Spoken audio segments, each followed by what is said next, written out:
He's sliced and diced and warp-spasmed his way through almost 35 years of history, and he didn't think it too many. He is the Celtic barbarian known as Sláine.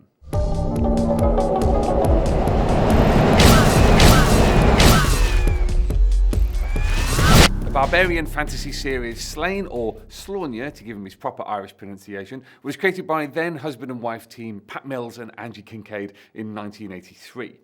With duplicitous dwarf Ukko and his favourite weapon, a stone axe called Brainbiter, by his side, Sláine is a combination of Robert E. Howard's Conan and the ancient Irish hero Cú Chulainn. A devotee of the earth goddess Danu, he has the power of the warp-spasm, where earth power warps through his body, turning him into a terrifying, incredibly powerful warrior.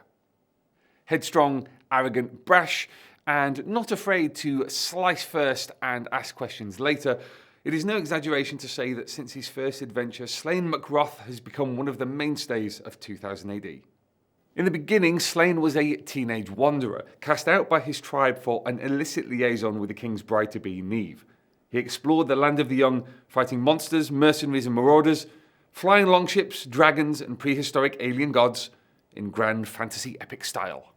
He later returned to his tribe and became king, before uniting the tribes against the ancient Lord Weird Slough Feg, becoming the new incarnation of the horned god Conan and the first High King of Ireland. He was then sent through time by Danu to fight alongside historical figures such as Boudica and William Wallace, before returning to Ireland to defend his people against new Fomorian and Atlantean invasions. After the murder of his wife, Sláine left his homeworld to find his missing son Kai, and with his tribe now part of Danu's otherworld, he has fought to recover the treasures of the goddess stolen by Slough Feg's son. Mills's scripts have struck a balance between action and detail, digging deep into Celtic legends to create great cycles filled with fascinating characters and Homeric storytelling. Sláine has always been best with a remarkable roster of artistic talent, whether it was Massimo Ballardinelli's grotesque warriors, Mick McMahon's incredible woodcut-like style, Glenn Fabry's beautiful detail, or Clint Langley's widescreen pages.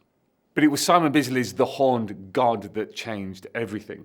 This breathtaking, fully painted epic had a profound effect on comics, changing the boundaries of the medium and sparking a decade-long fad for painted artwork. It remains, almost 30 years later, the very definition of a classic.